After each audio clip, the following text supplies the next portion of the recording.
thing is to figure out where you want the plunge to, or the false edge to start. I figured something like here would be nice, and then work your way all the way along, and then you just got to translate that to the other side, because you want them to meet about the same place.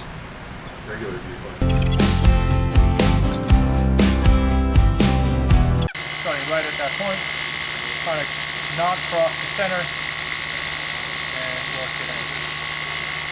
And we may move that back, can't really move it forward.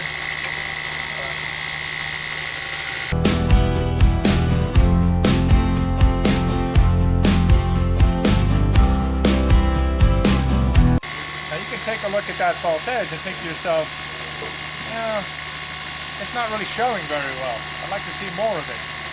Well, we can do that, because it doesn't mean you have to go back. We just moved the angle back from 45 to 50. Not a huge difference, but hopefully it'll give us a little more visual. A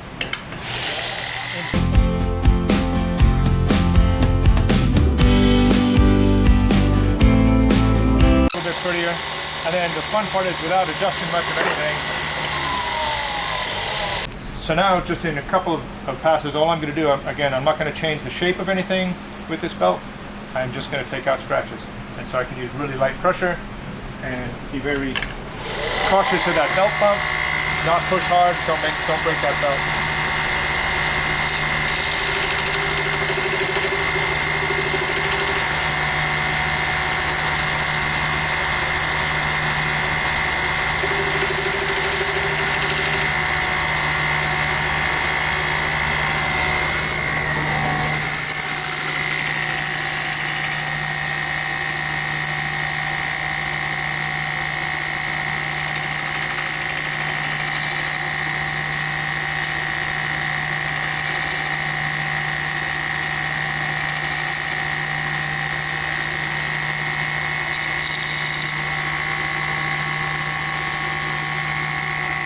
Now you see, it's not, all of a sudden it's not all that difficult to get a centered false edge, even, polished, looking good, and everything about it is just about right. And you can see with just, this is a small fraction of the tools that I have from Broadbeck, but just with these little ones that are the most important to me, you can do almost anything. The possibilities are endless. It just takes a little minute to get used to them. You know, if you're at home thinking, well, I do it my way. Well, I'm not talking to you. I'm talking to other people. So, you know, it's always good to get out of your comfort zone, try it somebody else's way, and see if you like it. And if it shaves 5 minutes off a knife, if you make 100 knives a year, that's 10 hours getting on. So, you know, that's an extra knife. You know, and who doesn't want to sell an extra knife a year for the same amount of effort? You know? But anyway, so this is what we ended up with, and then just for grins, I'll show you the other super top secret competition. Secret competition is, I don't go to generally a polished blade, even if I'm doing Damascus, or sometimes especially if I'm doing Damascus. The best Damascus starts with a polished blade, for sure. But if you're just trying to meet parameters and get something in that looks pretty good, then one of these surface conditioning belts, scratch stripe belts, whatever you want to call them, finishing belts, does a great job of evening out all these scratches and preparing for an etch, or just making a knife ready to rock. The general rules on these things: don't grind like this, don't grind like this. Everything is edge down, point down, because they are snaggly, and if you catch a point, it'll throw it. Same with an edge, it'll catch it, throw it, or cut the thing and throw the thing or the belt at you. It's just waiting to kill you, so outthink it. That's all I gotta say.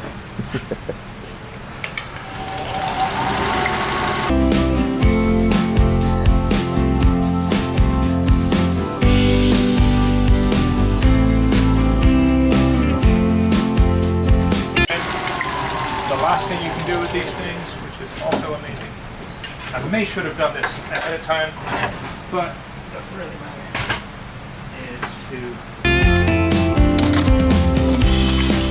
this is where I think this belt really, pardon the pun, shines, because it makes really short work of cleaning up the fuller.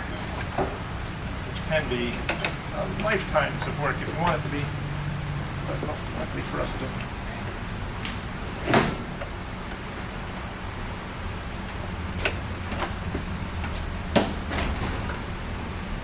And having all the time in the world, I would do this on the platen, but right now I think I can find this groove like Stella.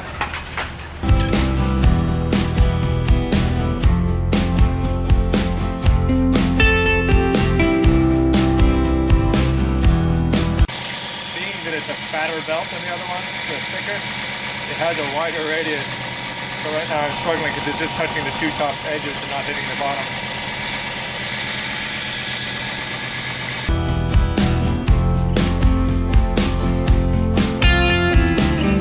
See, in a short amount of time, you can make a relatively fine-looking blade.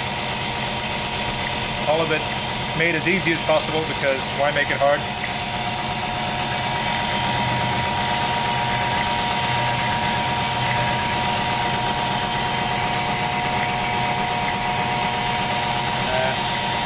It's all thanks to this guy. This is the first real production grinder I ever bought. Before this I had one that I handmade. It was a 2 horsepower, no variable speed. Every time I turned it on, it dimmed the lights in this room. It had no inrush current protection or any of that kind of stuff. It was on. It was like a PT boat. And the first time I took a hold of one of these, to look at all the different attachments and the variable speed and the power that this has, it changed my knife game 100%. If I could have one piece of kit outside of what I need to hammer, this is definitely the piece I would take. It's a great machine, great people, and it's just got everything you need. And it has everything you need that you didn't even know you needed yet, because they haven't made it yet. They're going to come up with other stuff, trust me.